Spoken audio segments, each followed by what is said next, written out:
When unilateral bone resorption occurs after posterior tooth loss, it also affects the position and angulation of implant fixture placement. So, what we commonly know about bone resorption after tooth loss is this, like this. After posterior tooth loss, the pattern of alveolar bone resorption occurs from the outer side to the inner side. That is, alveolar bone resorption occurs from the buccal labial side toward the lingual palatal side. As a result, the basal bone maintains its shape, while the alveolar bone is deformed, affecting implant placement position and direction. In other words, due to alveolar bone resorption, the alveolar crest is displaced toward the lingual or palatal side. Especially in knife-edge ridges, not only is the narrow bone width the problem, but the shape of the remaining alveolar bone, displaced lingually or palatally, causes confusion when placing implants in the correct position and angulation. Ultimately, osteotomy must be performed on the buccal or labial slope, forming the knife-edge ridge to place the implant in the correct position and direction. And as the diameter of the osteotomy increases in an implant site prepared on an inclined buccal plate, the depth of implant placement decreases. After posterior tooth loss, the buccal side is resorbed and the ridge is remodeled toward the lingual side. If the implant fixture is placed based on a lingually remodeled ridge crest, lingual tilting of the fixture increases. Therefore, the implant fixture must be placed at the original tooth position. This is easy to say but difficult to do. As the osteotomy diameter increases in the narrow crestal ridge, vertical height decreases. That is, while the mesiodistal height of the crestal ridge remains unchanged, the buccolingual or buccopalatal height decreases. Clinically, the thinner the crestal ridge, the more the depth of implant site preparation decreases. In other words, to fully insert the fixture into the prepared bone hole, the osteotomy depth and diameter must be measured accurately. Ultimately, because changes occur in implant site preparation depth, an appropriately sized fixture must be placed by accurately measuring osteotomy depth and diameter. At this time, implant site preparation depth varies depending on the measurement location. If measurement is based on the buccal bone, the relative preparation depth on the lingual and mesiodistal sides must also be evaluated. If the fixture is placed based on the lowest point, it results in deeper placement on the other sides. In conclusion, placing the implant fixture at the correct position, angulation, and depth is the most important process in implant treatment. The same applies when placing fixtures in the posterior region for AllonX, and it is similar when placing fixtures in the anterior region as well. Ultimately, based on experience, AllonX treatment yields good results only when implant fixtures are placed in optimal positions and directions. And I want to treat my patients without complications. Patients often do not have sufficient treatment budgets, and in most cases, bone resorption has progressed significantly. Therefore, to achieve good results, implants must be placed in the best possible position and direction. Now, regarding how I consult patients about AllonX, this is my approach. It does not apply to every patient, because not all patients are the same. I speak honestly with patients about the treatment process and outcomes. Many elderly patients visit us. Some are residents of nursing homes. Patients who are generally in poor physical condition come in. The best case is when adult children bring their parents. Parents raise their children their whole lives, and now dental treatment may be the last thing their children can do for them. At an advanced age, are they concerned about appearance? What would they want to do? If they suffer due to pain and limited mobility, that is not acceptable. So when they come in, I tell them this. To be precise, they should consider this dental treatment as the last one. If they need treatment again, will their children pay again? Will they really? Repeated dental treatment eventually becomes burdensome, so I explain that clearly. Based on my long-term experience, for the mandible, fixed implant treatment is ideal, and for the maxilla, a removable denture is sufficient both aesthetically and functionally. If there are financial limitations, an implant-assisted partial denture is also a good option for the mandible. I also explained that this treatment plan prepares for potential deterioration of the patient's condition. If the patient develops mobility issues or dementia, additional dental treatment may become impossible. Ultimately, at the end of life, removing a removable appliance causes no serious problems. However, if complications occur with implants, follow-up treatment may not be possible. If inflammation develops around implants and progresses to secondary infection, serious problems can arise. Therefore, in elderly patients, safety is more important than anything in implant treatment. Clinically, implants opposing removable dentures are safer. Aggressive implant treatment is not recommended. That is, AllonX treatment with few implants and cantilever designs is not recommended. This approach has shown long-term success. I explain this very clearly. It makes common sense to anyone, and the outcomes reflect that. The first book I ever wrote was about removable dentures. Implant treatment can be self-taught to some extent, and one can become quite good at it. However, proper removable denture treatment requires guidance from an experienced mentor. Full mouth rehabilitation and AllonX both require a solid technical foundation in complete denture principles. Without learning removable denture techniques, it is impossible to perform AllonX well. More precisely, without understanding mandibular position, vertical dimension, and centric relation, successful AllonX treatment is not possible. So I explain this not only to caregivers but also to patients themselves. I tell them that I can provide full denture treatment with proper knowledge and technique. But I do not fabricate everything myself. The dental technician fabricates the full denture. However, I can ensure that the denture functions well, so there is no need to worry. In our experience, removable dentures in the mandible tend to have poor retention because of the tongue. That is a fact. Therefore, AllonX or implant-assisted partial dentures are functionally advantageous in the mandible. That is what I explain. Using bilateral removable dentures feels completely different from using a single removable denture. When both upper and lower removable dentures are used, both dentures move. That is, both maxillary and mandibular dentures move. So how can dentures be used effectively? If at least one side is fixed, it is much more advantageous. No patient fails to understand that. So when providing upper and lower removable dentures, I explain it this way. Patients who use removable dentures will often say they hold the dentures with their muscles. They use their muscles to control the dentures. Some patients effectively use removable dentures by controlling them with their cheek and tongue muscles. Especially the muscles around the lips and cheeks are sphincter muscles. The oropharynx functions similarly. Ultimately, the sphincter muscles surrounding the removable denture participate in both mastication and swallowing. In other words, these sphincter muscles stabilize the removable denture while performing chewing and swallowing functions. However, younger patients tend to think removable dentures do not suit them, so they spit them out. They reject the removable denture, saying it does not fit. They say the removable denture does not fit well. That is how they express it.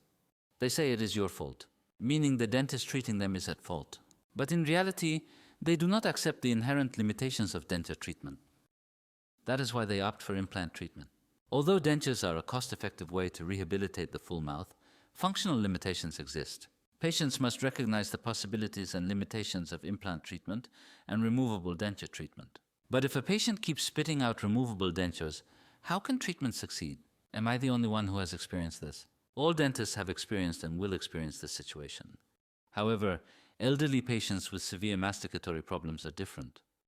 Some patients have already used removable dentures multiple times. These patients understand when told to hold the denture with their cheeks or tongue. They are instructed to use surrounding muscles to stabilize the denture. In Korea, many patients want to cut noodles or food with the anterior teeth of removable dentures. Some patients even made eating chewy cold noodles the first condition of treatment. They said they would not pay if they could not cut cold noodles. That sounds unbelievable. It makes no sense, but I told them not to worry. Some patients say their friends with removable dentures cannot even cut ramen with anterior teeth.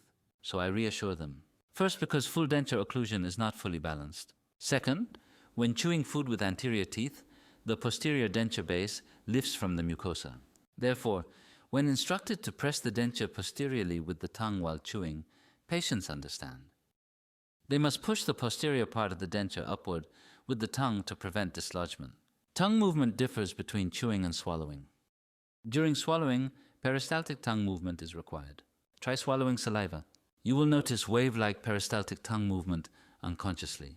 But during chewing with various mandibular movements, the tongue can be anywhere. As long as it is not bitten between the teeth, right? So I tell patients to hold the denture with their tongue while chewing. That is how bilateral dentures are used. Think about it. Even when both removable dentures move, chewing is still possible. How should this be described? Adaptive tongue movements occur in response to contact and separation of artificial teeth caused by various mandibular movements.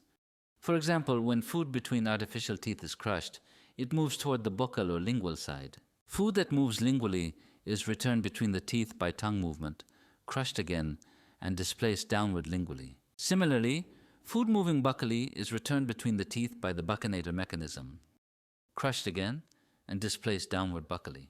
This cycle repeats continuously. If these functional movements do not occur, patients complain of masticatory dysfunction. Ultimately, the primary cause is the three-dimensional position, curvature, and uniformity of the occlusal plane. These issues can progress to pain in the tongue or cheeks. Such problems occur in AllonX, implant-assisted partial dentures, and removable dentures alike. Yet removable dentures can still function well, even when slightly loose. This indicates successful denture treatment. Treatment outcomes of AllonX and implant-assisted partial dentures are similar to those of removable dentures. Determining mandibular position, vertical dimension, and establishing an occlusal plane dividing the vertical dimension are critical. As expected, a uniform occlusal plane plays a decisive role in balanced eccentric occlusion. Eccentric occlusion is influenced by the orientation of the occlusal plane. The curvature of the occlusal plane also affects eccentric occlusion. Most importantly, the geometric structure of the dental arch and maxillomandibular arch coordination are essential. Artificial tooth arrangement must reflect symmetry, proportionality, and anteroposterior balance of the dental arches. This applies not only to AllonX, but also to orthodontic and full-mouth rehabilitation treatments. Ultimately, only the process differs. The outcome is occlusal therapy. If one arch has fixed prostheses and the other has a removable denture, usability improves greatly. Of course, ideally both arches would have fixed prostheses. However, there is the risk of implant treatment failure. The maxillary bone is softer and the mandibular bone is harder.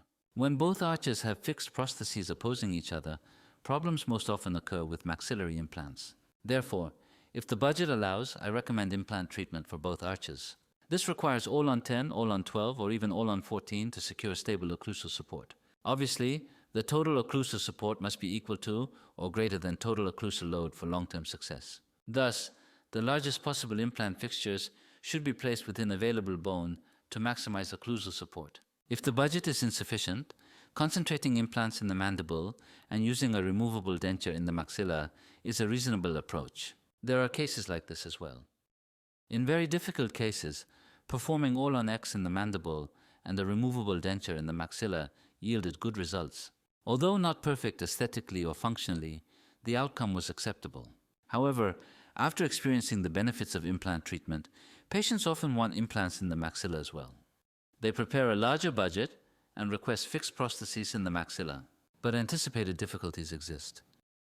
Mandibular implants are already well osseointegrated and functioning. During maxillary implant osseointegration, excessive occlusal load often causes implant failure. Even after osseointegration, initial occlusal loading and masticatory force are already high. Therefore, patients must be informed that implant placement may need to be repeated. Additionally, the maxilla often has limited residual bone and weaker bone quality due to the maxillary sinus. So I explained that implant failure rates are higher in the maxilla. Some patients still choose implant treatment despite understanding these risks. There are patients who repeatedly have implant fixtures placed and removed, yet they do not complain, because everything was explained from the beginning. They consented to treatment after being informed of possible complications. There are quite a few such patients. I still remember many of them. Some repeatedly underwent implant placement and removal. One patient has been undergoing implant treatment for 6 years. When occlusal loading is severe and residual bone quantity and quality are poor, implant failure rates increase. In conclusion, dentists must fully understand the possibilities and limitations of fully bone-anchored prostheses, AllonX, implant-assisted removable dentures, and removable dentures. Dentists must assess potential complications and communicate clearly with patients throughout treatment. Treatment outcomes can be predicted. Careful consideration of all factors is essential. Many dentists do not fully understand fully bone-anchored prostheses or AllonX. Some proceed with AllonX simply because it is popular, making consultation crucial.